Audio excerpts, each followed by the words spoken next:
Good morning, everyone. Again, yesterday we have seen some basic mobile gestures like tap, and then we also see how we can do long pressing and other stuff. We can also learn how we can do tap using coordinates, right? And in today's session, I think yesterday we faced some issues in swipe, and then today we will try to solve that. I have connected my emulator so that we can quickly inspect. So my inspector session is opened with my emulator, but I still continue to run my test on browser stack, so that because yesterday it took a lot of time to do the inspection. Maybe it's because of my internet, I don't know, but today I'm just taking it to local so that the inspection will be much faster. And yeah, so we'll get started. Okay, so this is the particular set of code that we have wrote yesterday. And if you notice, yeah, we are clicking on views, and then we are clicking on date widgets, and then inline, and then we are clicking on the three icon in the uh, clock, and then we need to find the source, and then we are finding the target. But yesterday what mistake we did is we used a tap instead of the long press.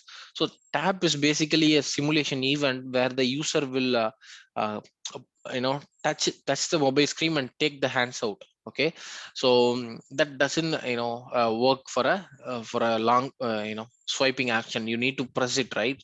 So that's the reason we're going to do some changes to the code what you have written here. So maybe again we'll write a new touch action, and we'll pass the driver.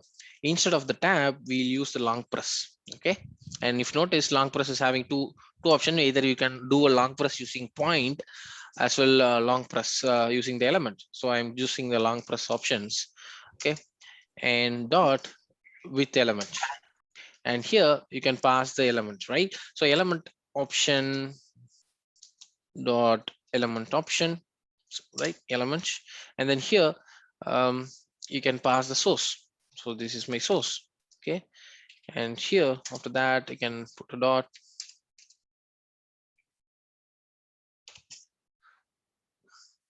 Sorry guys. Now after this, maybe I will move to the new point. Maybe element option dot element target. Okay, and then I will release my finger off the screen, and I will perform this sequence of actions, right? As simple as that.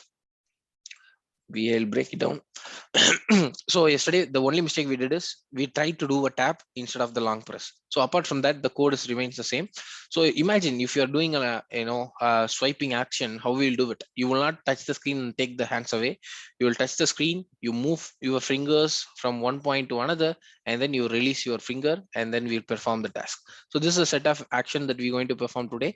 So we will remove the old absolute code, and then yeah, I'm just waiting 2-3 seconds before and after that, so that we can see the execution video and then understand whether it is doing the swiping properly.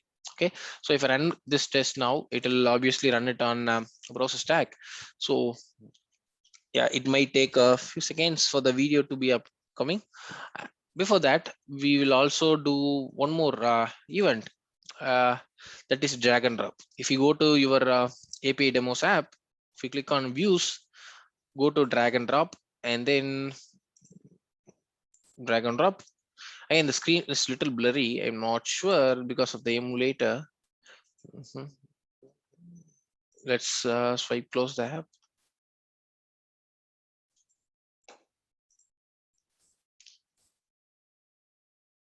Views and drag and drop. Okay, anyways, we can still do the drag and drop. So if you notice, when I click on this, I do a drag and drop to this element.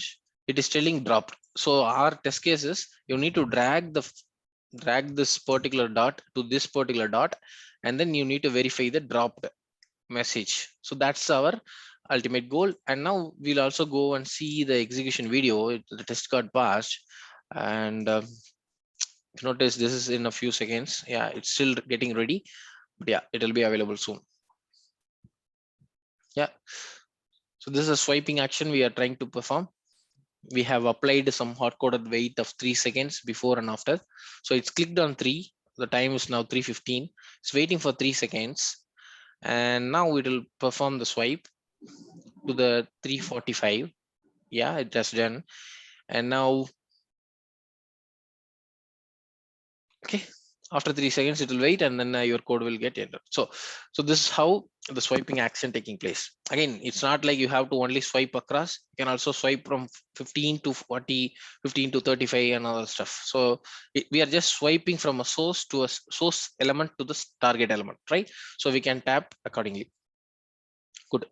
Now this is our next use case. We are going to do drag and dropping of this dot to this dot, and we are going to validate this particular text. Okay, and you can use Appium inspector to find the element. Okay, so let's say I want to find this. Okay. It's drag dot underscore one. Okay, it's drag dot underscore two, and then let me reference the source because I want to see the dropped message. And then you can also verify this dropped text. You notice it is resulted text. Okay, so this is the elements that we're going to interact with now. Okay, let's again go here and then move this particular piece of code into a method. Okay, so that we can use it directly later. So this particular method name can be swipe, so I can do the swiping from the source to the target. Okay, and now we don't need all these things. Let's remove this. And after clicking on views, I actually want to click on drag and drop now. So let's change the use case to drag and drop. Okay, once I find this, I want to do a click on it. Okay, after that I want to find the source and target to perform the drag and drop, right? So let's again go here, inspect this. So this is the one. Okay, so find by, it's just ID. Okay, it's not accessibility ID. Accessibility ID is your content description, guys. Okay, this is just ID. So let me remove this and then give the ID and give the ID of the dot two. So just change it. Yeah, and now I want to perform the drag and drop. Okay, let's do it. So drag and drop is almost same like your swipe. It's just that you wait for a few seconds, after pressing. So that's the only difference. Apart from that, there is not much difference. So we can write again Android touch action and passing the driver. And now we will do a long press operation using long press options dot with element option dot element. You pass the source from where you want to start your drag and drop, move to element option dot element. This is your target, but in between you just add one particular wait action. Okay, wait options dot wait options, and then duration dot of seconds, maybe a couple of seconds. Okay, and once you move to the target, just release the action, release your fingers and perform the sequence of action. Okay, that's the only difference. If you notice, the same as this, just that we are waiting after pressing the first source. We are just waiting for 2 seconds before we are moving our finger to the next target. Okay, so once you do this to verify, we want to validate whether this text dropped is there. So we will also get the text from here. Driver dot find by, I think, ID, and we'll use this ID dot get text. Okay, now you want to assert this, or if for simple reason I will just do a sysout. Okay, so that we'll just check whether it is dropped. Okay, that's all. Let's try to do it, and when I run the test, it will run it on browser stack. So obviously, yeah, we will wait. We have to wait for the video. Yeah. So I hope this makes sense, and it's little easy for you to explore this Android demo app, right? I hope you all can try out all these mobile gestures. We are done with our mobile gestures. There is not much. Send keys is very easy, guys. So send keys, you just need to find the element, do dot send keys, and then pass the string, whatever you want to pass. It will do the send keys. Maybe you can also take this as an assignment where there will be, see, the test got passed. That's good.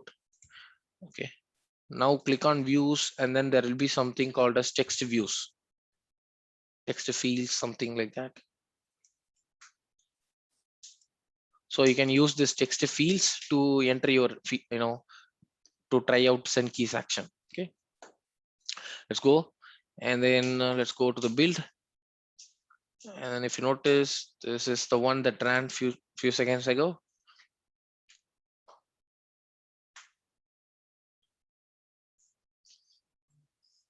So let's try to run the test.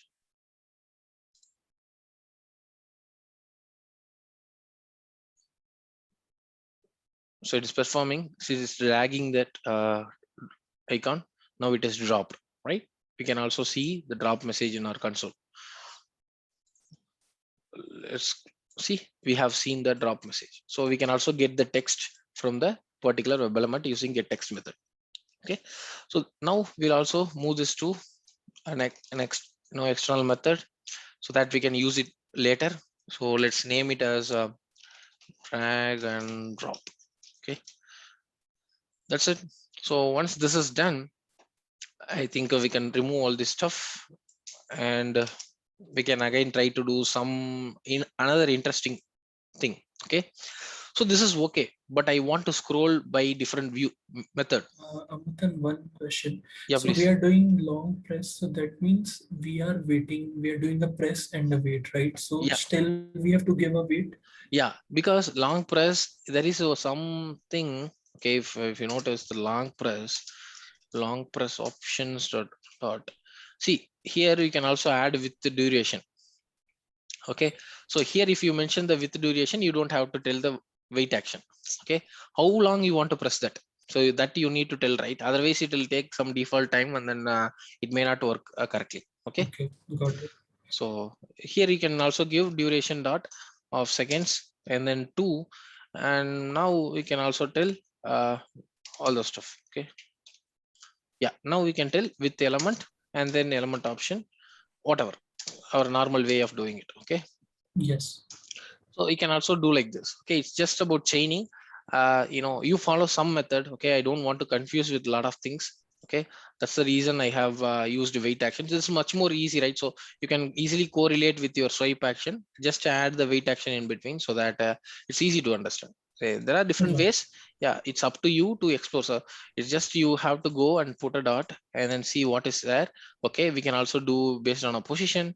Okay, then while long pressing or tapping, you have an option called a width count. How many times you want to, suppose you want to do double tapping, sometimes you have to do that. Then how can we do that? So you can go and explore. So all I can say is I can give you the enough basics from where you can start with. From there we can go ahead and explore yourself. Okay, Sure. yeah, now, okay, now let's take a case. I want to scroll till we have already scrolled, right? So let's take an example. So this is a second screen. So when I click on views, I need to scroll down. Okay, I need to scroll down, and then I need to click on text fields. So you need to scroll a lot down to view the text fields. So previously we have used UI automator, and then we have find using the text. Okay, we can only use text and text contains. But if this field is not having text, or there are a lot of text with the same values, or but you don't want to do it using Android UI automator or something, because you cannot use that in iOS.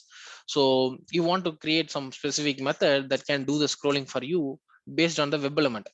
So you can scroll till you find a web element. Okay, so that's how we're going to do a scrolling operation now. Okay, so our use cases, we need to scroll until we see text fields, and then we need to click on it. Okay, so for that I have already written a piece of code. That's very simple piece of code. I will explain how to do that, but yeah. Mm, okay, so this is a piece of code. Let's zoom in, and yeah. Okay, now if you notice, the name of this method is scroll to specific element, and then you can click on it. Okay, so you have to pass your by locator. Okay, whether you have, if you have string, you find your by locator, and then you can give it. Okay, and then you can pass it this driver argument if you want. And then what I'm doing first, so I am trying to find elements. I'm trying to find the elements, number of elements based on this particular locating strategy. If the size is equal to 0, again, if it's equal to 0, it can be also tell dot, or you can tell is empty if the size is equal to 0. Okay, then I want to do this particular action, right? So I'm trying to reuse some methods that is already available. Okay, is empty is actually doing equal to 0. Okay, so yeah. Basically this is the old code that I wrote. Yeah. Now I need to find the screen size. Okay, because this, if I do scrolling 3 times in a smaller device size, it may be 5 times that I need to scroll. So I don't know how many times I need to scroll in order to click that element. Okay, so that's the reason I'm trying to get the size of this particular mobile device. Okay, so manage.window.get size will give you the size of the device. And now I'm also telling I'm getting the height and then into 0.5. Okay, let's imagine you have a device like this. Okay, you have a device like this. Now I'm trying to get the height and then 0.5, which means suppose let's say my device is of height 1000. Okay, and my width is 500. Okay, this is just an assumption, guys. Okay, and my 0,0 will start here, I think. Okay, now what I'm going to do, I'm trying to find, because I want to, if I want to scroll, I need to somewhere press around here, and then I need to drag it here, correct? So I need to press here and then end it here, because this is my start point, this is my end point, correct? So to find the start point, what I'm doing, I'm finding the screen size and dividing it by 5. So my height, the y-axis, I can find it easily. Okay, this is the start point. The x-axis as well, see, it's telling width into 0.5. So width into 0.5 is 250. So my start point is 250 comma 500. Okay, this is my start point. I want to start my scrolling here, and then where I want to end my scroll, see, height into 0.2. So let's say my height is 1000. So into 0.2, so it's almost 200, right? So I can end it at a point of 250 comma 200. Okay, so I can scroll until here. We could have scrolled from here to here. Okay, we could have scrolled from here to here, but most of the time there will be a keypad. Okay, if you try to do some if you try to click on some text box, you will always get an option that your keypad pops up. So sometimes you cannot able to perform the scroll. That's why it is normally recommended to start your scrolling from the 0.5 or 0.4. Okay, for 0.6. Okay, so you can only perform scrolling until this small amount. Okay, good. So we are going to now do this scrolling from 250 500 to 250 200. Okay, can you guys get it? So to find the x-axis, we are finding the width of the device dividing by 2, and for finding the height of the start and end point, for start point we are dividing by 2, so that you get 500, and this one your multiplication by 0.2. So we are trying to find somewhere around here. Okay, so this is start point and end point, and now let me clear all my drawings. So what I'm doing, so now you have the start point and end point. So basically I'm trying to do a press operation. Okay, my start point is your center, this is your width into 0.5. So this is my x-axis, this is my x-axis, this is my scroll start y-axis. So my scroll start is 0.5. I'm converting to an int value, the double value into int value. Okay, that's the only thing, and I'm waiting for some time. Okay, maybe 500 milliseconds, and then I'm moving to another point of my center point is again x-axis doesn't change, so it is still x-axis the same value. Y-axis is my scroll height end, so 0.2. This is my y-axis. I'm performing this sequence of action and releasing it. That's it. So this is a simple operation that we are doing if the element is not found. Okay, if the size is 0, then we are doing the scrolling operation, and then it will again, it's a while loop, right? It'll, let's say it swiped this much. Okay, now still it can't find the element, so the condition is still satisfying, so it will again scroll. Okay, then what is happening, it will again check whether the size is more than that. No, then it will again scroll. Once it find the element, then the size become, okay, it will not satisfy this condition, it will come out of the while loop, and then it will come and check this particular condition. If the size is greater than 0, then it will click it. Okay, again, we can optimize this piece of code, clear all my drawing, and what I can do instead of this, I can do a isempty check, and I can negate it. So convert, put a not symbol in between, so that it's like not equal to 0 or greater than 0. Okay, then I want to perform this piece of action. Okay, I want to click on it. Okay, so this is an uh, reusable method that we click, that will scroll to the specific element and click. Suppose you don't want to perform the click, that means you can return a boolean here that we have found the element, and then you can click the button from your test code. Okay, so but basically this method is doing scrolling and clicking. Okay, good. So Amadan, one yeah, question. yeah, Sorry to interrupt. yeah, no problem. Amadan, where you were actually specifying element of where you were searching, i'm like not where? specifying I'm not specifying any element. I'm just scrolling, I'm just mentioning, I'm scrolling via points. So let's say I'll take the device. Okay, let me open an inspector session as well. So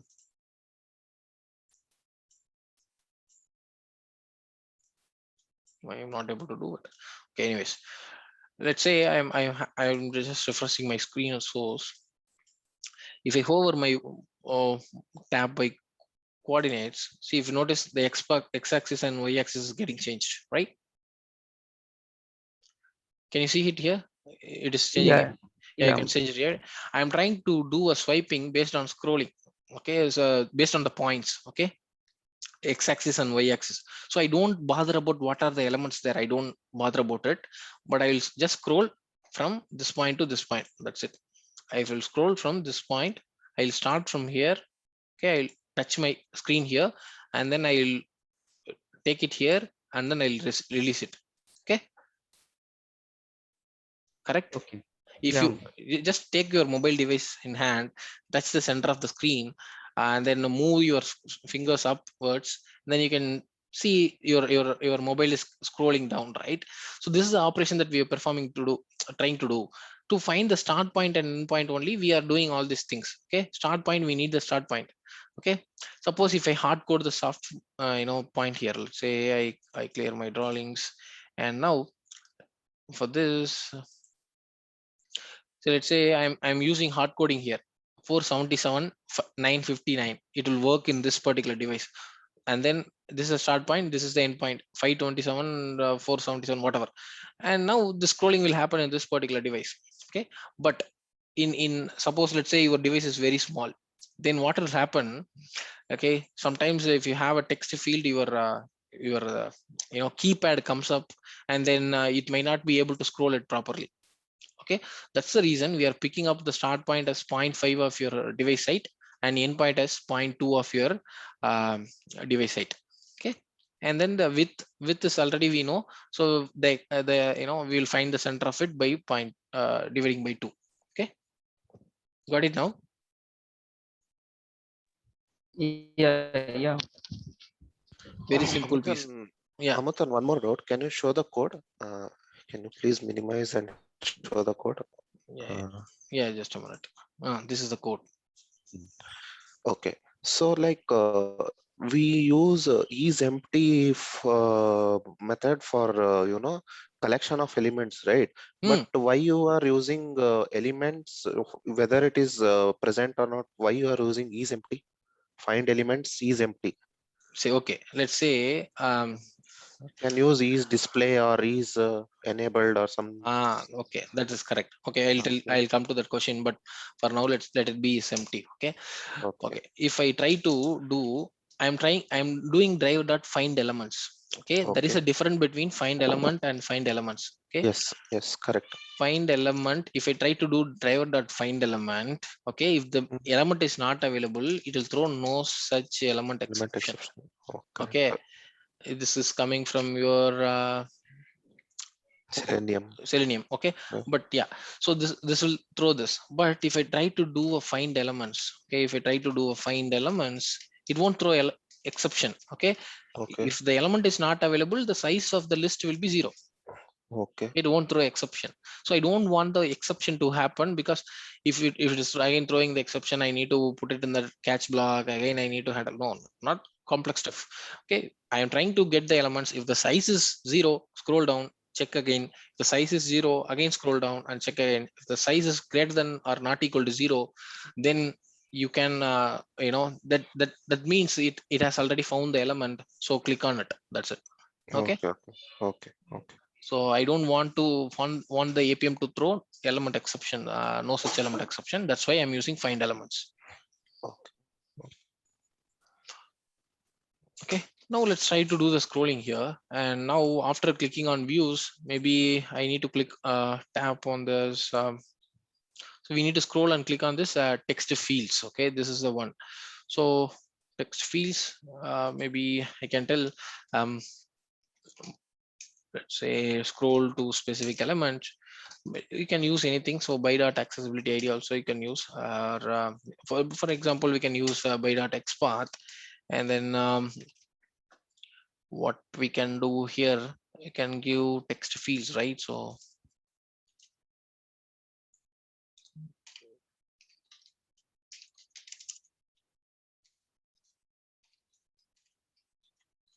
at the rate text equal to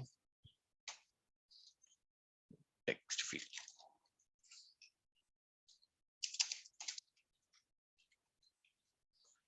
Okay, so now after this I also want to pass the driver. In here we don't have to pass the driver, it is globally accessible, so this method can be like this. Okay, because here the driver variable is is a class variable, so it can be accessed here, so no problem. Let's try to run the test and see what's happening. Basically it needs to scroll to that particular element and needs to click on the text fields. Maybe we also do one more thing. So here let's do the send keys as well. Okay, let me refresh the source.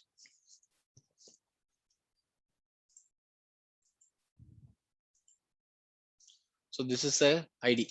Okay, after scrolling and clicking, I want to do driver dot find element by ID. Let's send keys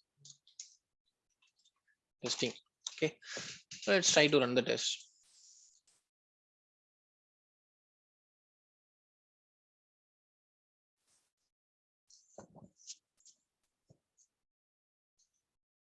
So it will work, it will run on the browser stack. So you have to go here and wait for it to complete.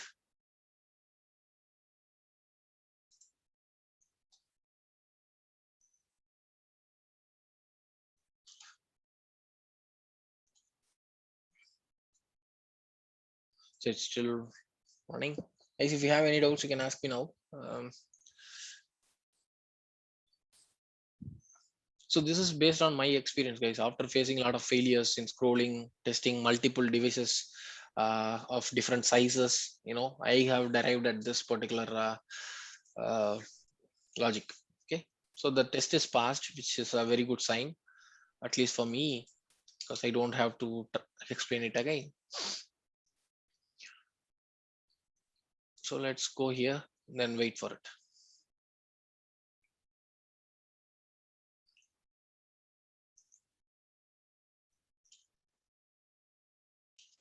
So it's taking a little bit of extra time. So I think it performed the touch sequence. See, it is how many times it is scrolling. See, so it found x-axis as 540 and then y-axis as 1014, and the endpoint is 540, y-axis is 405. So this is the endpoint.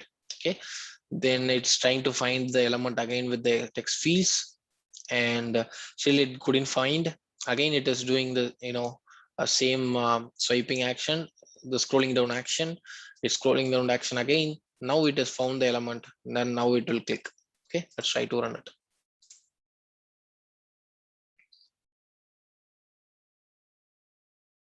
So I think my internet is very bad. That's the reason it is not running properly. So it's now clicking on that. Now it needs to scroll down. Yeah, it's scrolling down. See, it's scrolling. Oh, you know, we have waited for 500 milliseconds, right? So it is performing the scrolling a little bit slower. Now it's found the text fields. It clicked on that. Okay. And now, yeah, it'll also enter the hint text. Okay. Now it entered testing here. Okay. So this is what we want to do. We have already done that. Pretty cool. Good. So that's all about mobile gestures. We have covered a tap, long press, tap using points, swiping, drag and dropping, scrolling, everything. Okay, we have covered everything. So that's all about this. Next, we'll cover one interesting topic. Before touching that, if you have any doubts, please ask me. Any doubts? Any doubts from anyone? Amithan, one question, like in Selenium, if for the full web page, if we have to go to the end of the web page and click there, sometimes like we were giving the XPath of that element and automatically it used to scroll and the action there. Yeah. Here, like we have, it's find elements is returning, is not it's saying that there is no element. We have to scroll there and then only it's working. So why is this difference? No, see, all are same. The only reason is, we are waiting for 500 duration milliseconds. That's why it is a little slow. Otherwise, it will scroll a bit fast. No, this is not the question. So what I'm saying is, like, until we are not able to see that, what was it, text or No. That's how the whatever JavaScript. element, until Yeah. we are not. See, that's how the JavaScript executor works. But that, this is the logic that we have written. Okay. If you notice, yesterday we have used a UI automator, correct? For scrolling. Not yesterday, day before yesterday, we used that. So what it does, it doesn't wait it directly went to that element, because that is a native injection. Okay. So in Selenium, JavaScript executor is your native injection. In Appium, the UI automator, scroll by UI automator is your native injection. Okay. This is an Appium event. This is our customized code. Okay. This we can use, for our need. This is not, we are not using the native thing. So that's why it is going like that. Just the logic, how we can go. Okay. No, like we are doing find element and we are not getting that element, which is not, which we are not able to see on the screen, right? Okay. But it's there in that web page. I don't know what I should say for mobile, like in that screen, whatever it's there. Okay. Yeah. So then find element should still return on that element if it's there in that screen. No, it won't return. Even in Selenium, if it is present in the bottom of the screen, that is not visible, it will throw no such element only. You have to scroll down and you have to click it. This will not show you. Okay. If a driver dot find elements, see, if the driver dot find elements is 0, if the size is 0, which means basically the element is not present in the visible area. So it's in the bottom of the screen. So if it is in the top, it cannot find the text fields because it couldn't see it. Okay, it doesn't know there is an web element at the bottom of the screen now. Okay, it doesn't know. So that's how the find element was built like. Okay. So Amudan, this is Ankish here. Basically, what you're saying is like whatever the viewport we have, so Yeah. whatever is visible on the screen, Yeah. so only in that case it will find the find elements. Basically, Yes. whatever the question is asked, right, like asked by someone. So generally in web, right, we see everything on a screen. There are very less number of pages wherein we have to scroll and go to that page. That's even I had the same doubt. Yeah. Thanks for clear. Okay, no problem. So that's why we are using find elements. If you use find element, it will throw no such element exception. Good. So now we are done with this. Now let's get into an interesting topic again. Amadan, one question. Like, Amadan, can you open the API demos app? API demos app, yes. Yeah, then go to accessibility. Accessibility. Okay. top one, first one. Okay, First okay. one. No, this one. Sorry. Okay. Yeah, then exit. Okay, accessibility node querying. Querying. Okay. So Amudan, I'm facing this one. I am not able to click that checkbox. Hmm. Some So XPath issue I am getting. So can you? okay, just refresh the source. And which one you want to click? Yeah, this one. Okay, conquer world is it? Let's zoom it. And so this is little big. Okay, we cannot rely on this particular XPath. Maybe you can write your own XPath, right? So let's say we need to find where it is. Okay, so the content description is a little awkward. So okay, this is your content description. Okay, let's go to the one task conqueror. Task to do laundry. That's again it's okay. Now if you notice, this is a linear layout. Inside that there is a task conqueror world and then resource ID of this. Okay, you can use successive sibling in order to find this text list finished. Okay, let's say or you can use this Android linear layout and then let's write an XPath for this. Okay, let's go to the notepad. Okay, now let's take Android dot widget dot linear layout. Inside that, okay, I have something called as Android dot widget dot text view dot widget dot text view. Yeah, and then the or basically you can do like this. You can find this. Okay, let's say add content hyphen description equal to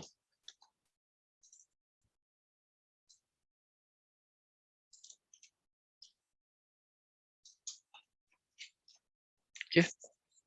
So now you have find this element. Okay, now I can go one step, I can find my parent. Okay, or you can simply put a double dot and then you can come inside and then find the checkbox. Android, I'll tell you multiple ways to how to write this. Android dot widget dot checkbox. Okay, this is one way. Okay, and then what else we can do? Can again do this. Okay, and then you can tell like following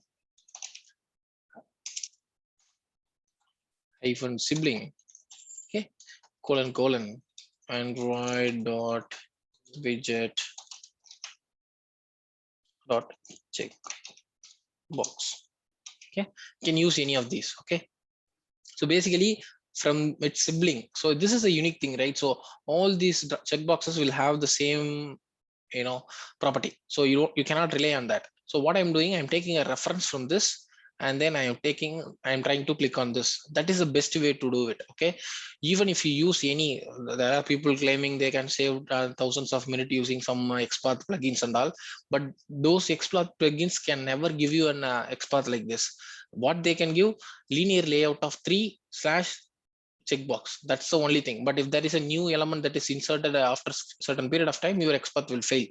Okay, so don't rely on those plugins. Rather, write more, reasonable XPaths like this using a text conquer world. I'm just trying to find the next sibling to it, and then I'm trying to click on it.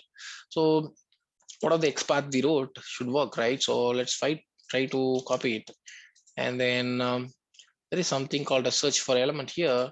I'm trying to use XPath and then giving the selector here. Let's try to search it. See if you notice, it could find the element now.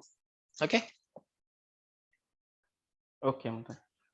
So you got it right, what I'm trying to say. So don't directly jump on to this XPath. So this is how the even all the XPath plugins that they will generate. Okay, because they only know they need to find the Android layout of 3. Okay, Android layout of 3 is this only. Okay, you cannot click there. You have to click the checkbox. At least you need to add a slash and then android.widget.checkbox. Okay, but go to the DOM, see what is it. You cannot write like this, right? This is very poor way of writing an XPath. So find this and then find this. That's a more appropriate way. Okay, good. Okay, and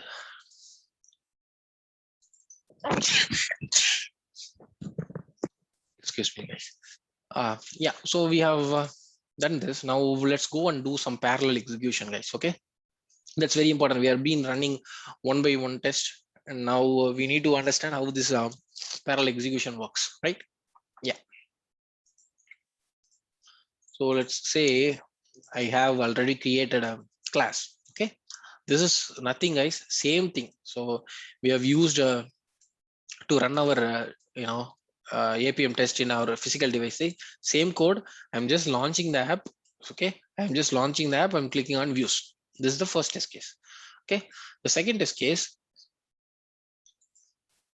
I'll remove this code because other things you might know, everything is same. Okay, so I'm just launching the app and then again clicking on views. This is the second piece of code.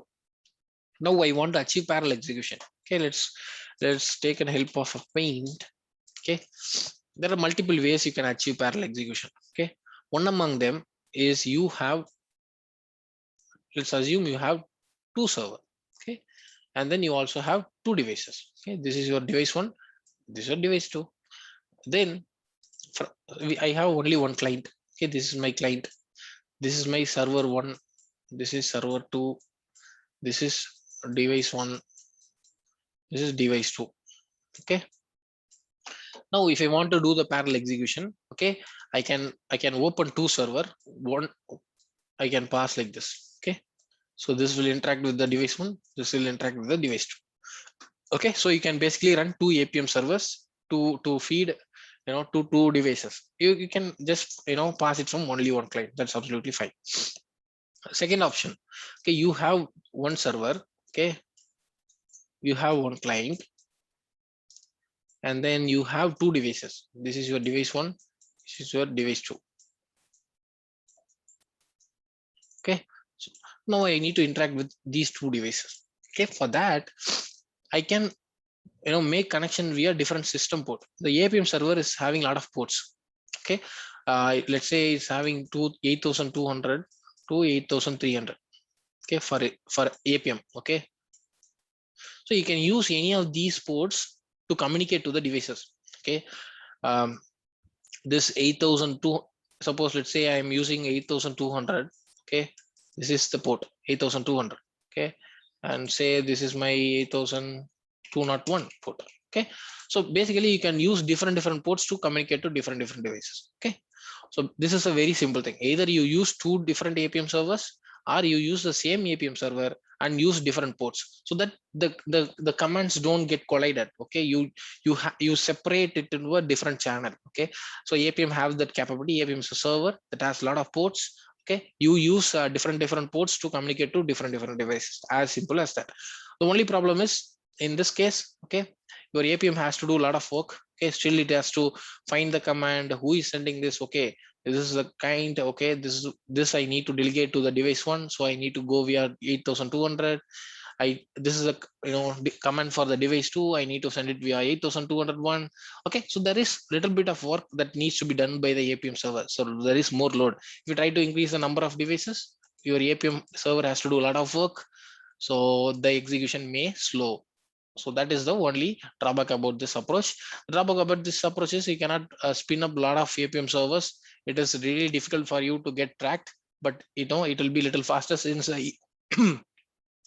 Appium server is doing very less work. Okay, so that's the two different things. Okay, now we'll do one by one.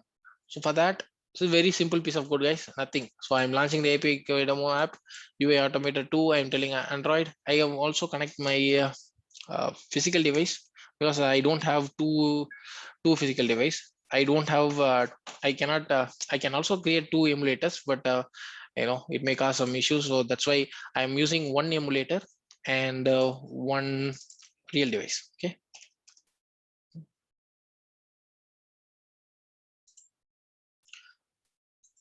basically you can perform on 2 physical device, yeah, two emulators as well. It's up to you. Okay, so now it's giving me 2 options, so I want to view my phone using Horizon. So this is a screen mirroring app that I'm using. Okay, so first case we will use 2 different server, 4723. Let's also create one more server. Okay, so this my 4723 is already up and running. I'll create one more Appium server.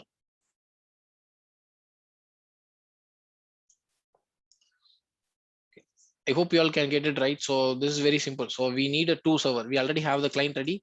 This setup needs one more server. So we are spinning up another server. We already have 2 devices. One is emulator, one is our physical device. Okay, it can be either of them. Okay, you can use 2 emulators or 2 phones, whatever. I think it is now spinning up. So this time I'm opening a different port.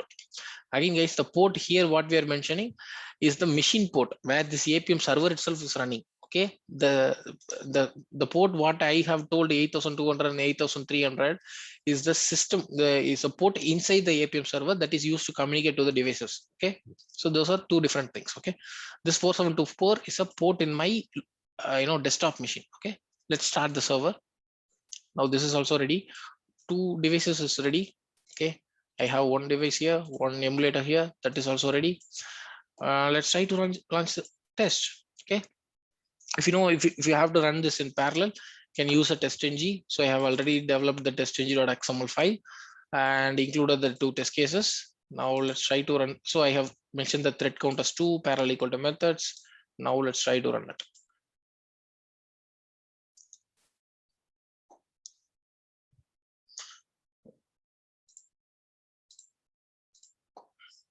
Sorry guys, my mobile is locked.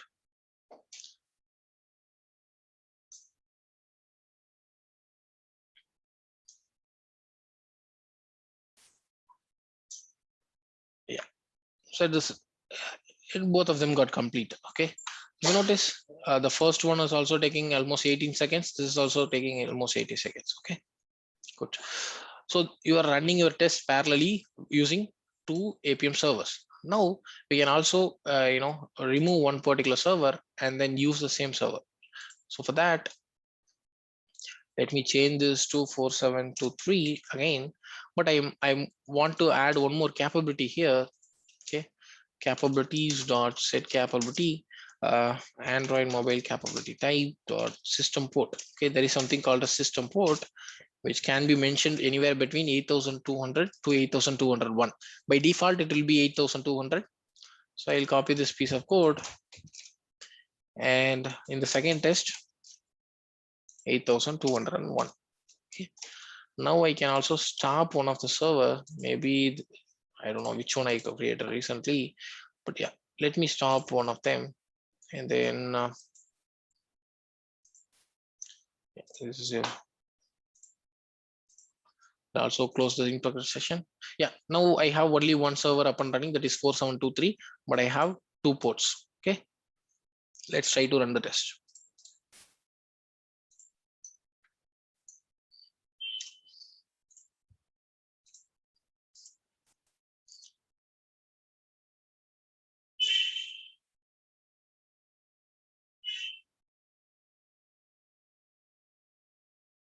So it is launching that. Yeah, so basically since this is only one operation we are performing, so we could not see it really. Yeah, first one took 12, second one took 13, so it's okay. So yeah, you can try it out. A lot of operations I have just basically used just one click operation, but you can learn about how we can do more operations. Okay, maybe you can run a drag and drop here, you can run a swipe here, and then you can test it, right? So even the same case, if you want to run it in browser stack, okay, you can do the same thing, but the only thing is you just need to change the properties. Okay, let's do it as well. So let's take an example, parallel test in browser stack. Okay, and now let's okay, I might have already the cases in the browser stack test. This is my test case, right? So let's copy it. This is my first test. I'll not use this. Okay, let's not bother about it. Go to the browser stack. I don't want to do the thread safety, all those stuff. Let's copy the entire capabilities here. Okay. So now I have the capabilities, set all the capabilities. Let's remove all these things. Okay. All these things are done. So now Google Pixel project is fine. This is the app that is fine. Android is also fine. Okay. And what else we have? It's clicking on views and then scrolling. Yeah, this is fine. I'll also create one more test. Okay. This time, let me name it as just one. I'll add one. And now we need to find the another device. Let's go to the browser stack. Okay. I don't think we can go there. So let me delete all these builds. Delete the build. Now, I don't know why they are not giving the option to go to that particular thing from the dashboard. But yeah, I have automate again. So you notice if I choose Samsung S10, this is the desired capabilities that I need to change. That is this. Copy it. And then instead of Google Pixel 3, I'll change it. That's it. So, okay, good. That's it, guys. So just try to run this particular test. So for that, we'll create a test change.xml. Okay. Let's try to refresh it. Okay, I think it has generated everything. So let's say XML formatter.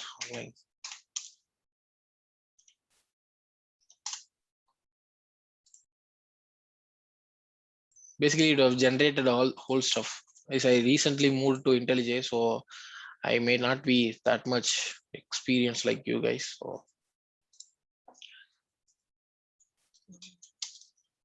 So this is basically the test it created. So we don't want to run all these classes. Let's remove them. And I'm only interested in running the parallel test using two Appium servers, right?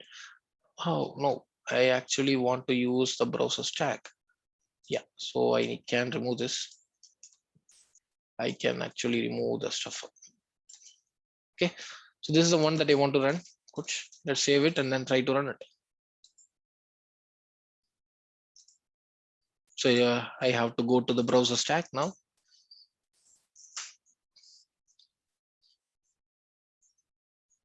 So this is the one that we will be using predominantly because the browser stack is also having only one Appium server. They will have only one hub. We will delegate. They will use some ports and then they will delegate. Okay.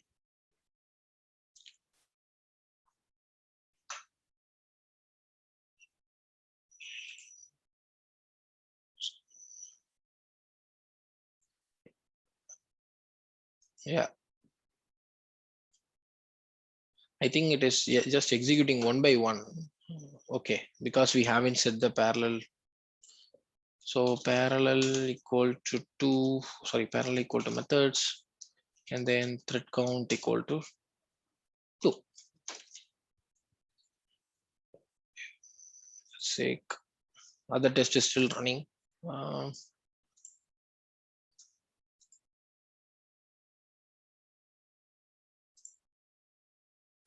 Okay, both of them got passed, but they don't run in parallel. So let's again run it.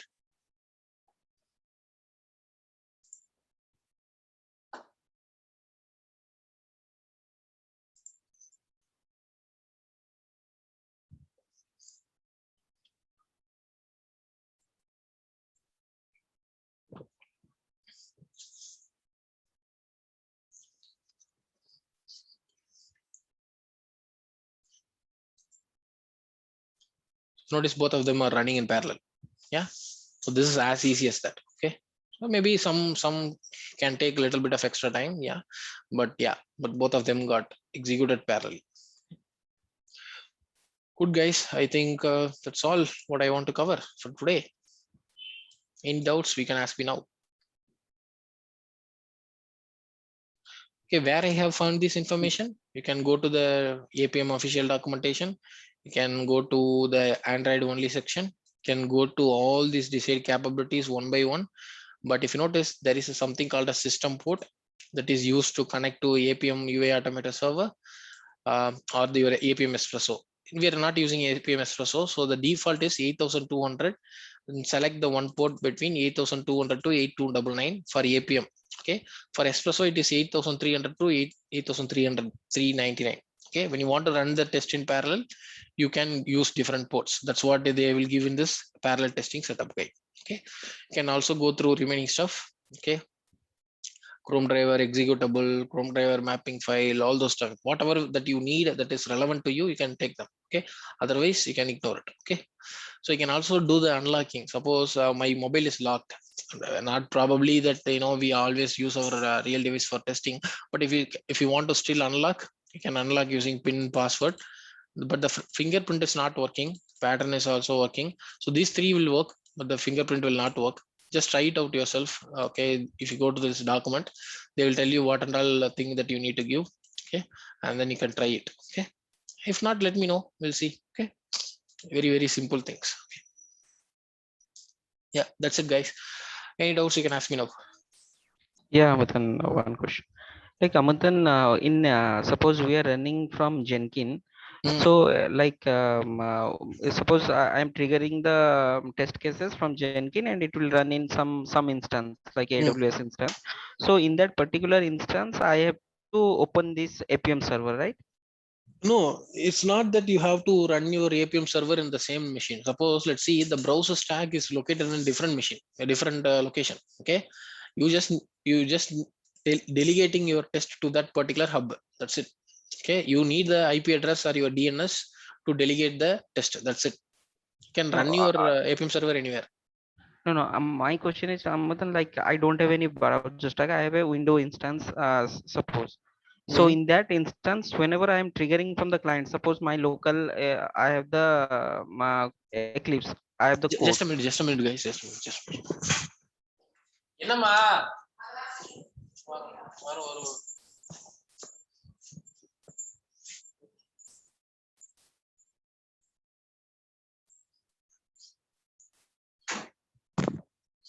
Sorry guys, yeah, my mom called me. Okay, yeah, please tell me. Sorry.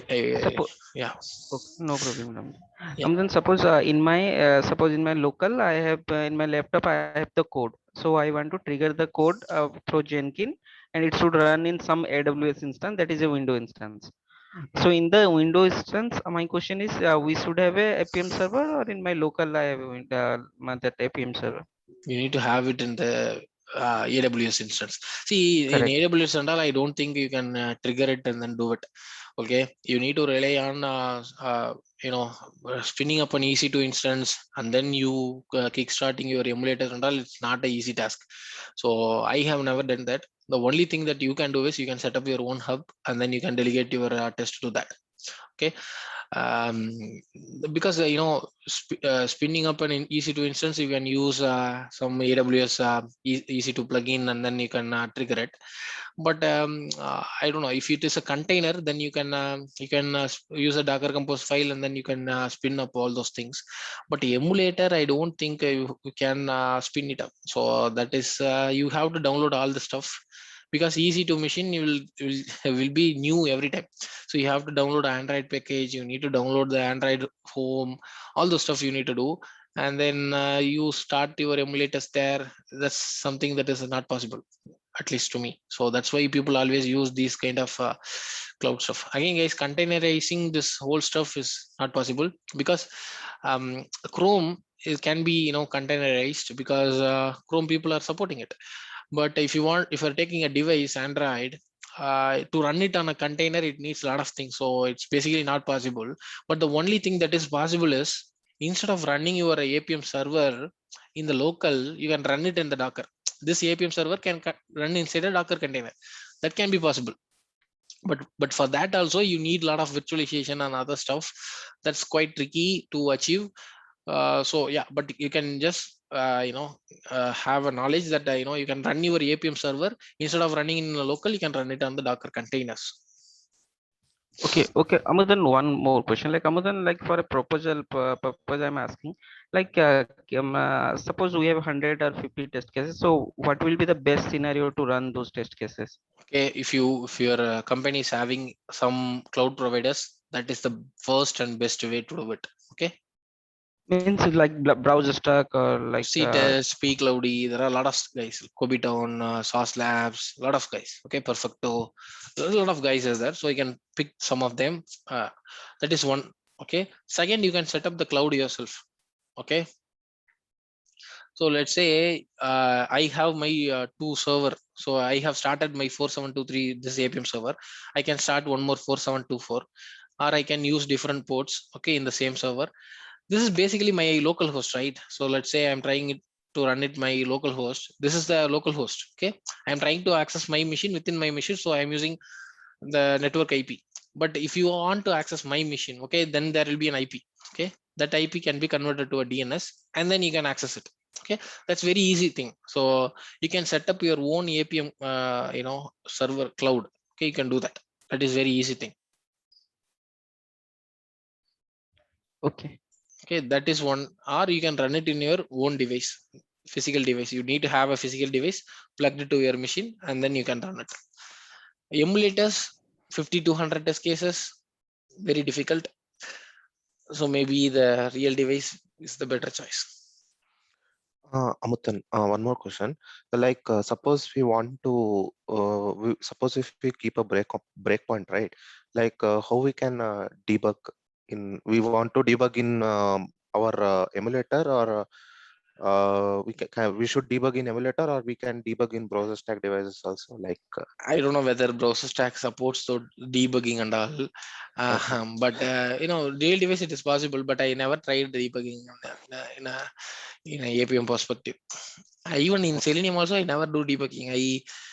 I run the code, I understand the issue, find what is the issue, and then fix it. So I normally uh, don't do a lot of debugging. So while writing the code itself, you can understand what is the mistake you are doing. Try it out yourself. Try it out. I haven't checked that. Should be available. Amudan, one question. Like Amudan, can we can also do the thread safe here, right? The driver also, like Yeah, you yeah, have yeah, shown in yeah, your video, some in yeah, yeah, Selenium also. yeah. We are going to do that. In this case, see, there is no thread safety required because everything is inside this particular method. So all your local variables are by default thread safe. Okay, so that's why we didn't provide any thread safety here. Okay, but when we are working with framework, we will try to implement all the thread local, all the other stuff, and then we will provide the thread safety. Don't worry about it. We'll do that.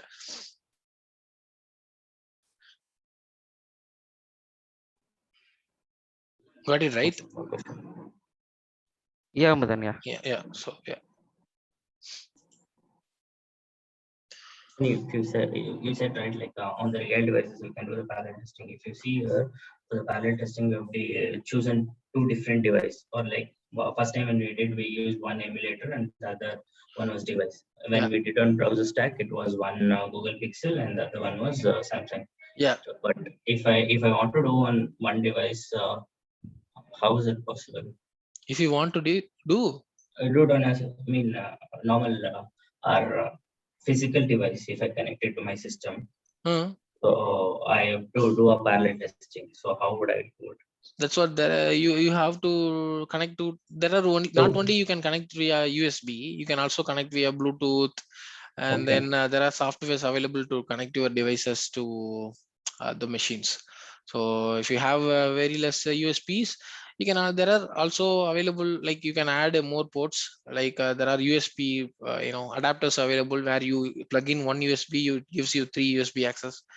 So lot those stuff are available, so you can try any of the softwares or bas- that hardwares.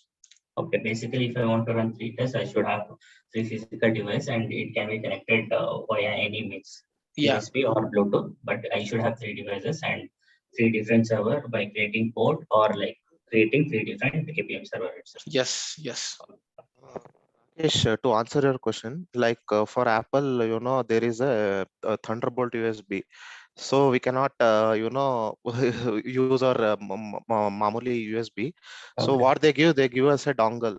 So there we have all the options. So for similarly for one USB, you will get one dongle where you have multiple USB, male and female combination. There like that we can do it. Okay, okay, okay. Yeah. Thank you. Okay, guys, that's all from my side. Any more questions? Otherwise, we'll close the session and we'll connect on Saturday. We'll take a rest for one day. I think we have covered all the stuff that we need to cover in terms of Android. It's up to you to go and explore, do the practice. Okay, and tomorrow we'll get started with we'll just touch base on the basics of framework, and from Tuesday, we will like, start developing a framework full fledged. But we're going to use what are all the methods that we have created. So all these methods: drag and drop, swipe, okay, long press, tap using coordinates, these are all your reusable methods. Okay, we have already done with this. So we have already created scroll to specific element and click. All these stuffs are already ready. We have to generate a few more like clickers and keys, all the other stuff. But apart from that, we need to understand what is framework, what is test-ng, how we can do assertions, what assertion library we're going to use, all this stuff. Yeah, but basically we're going to see more on the uh, framework. Yeah, so Android is, that's it, guys. There is nothing, there is nothing more than this. You can go and explore. There are small things, maybe like to unlock device using Appium, all those stuff, small stuff will be there, but this is a core. If you understand the core, anything can be done. Okay, good. Okay, any doubts before we close?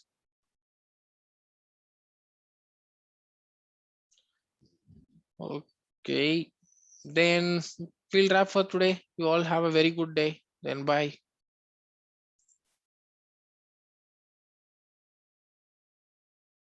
Okay, thank you.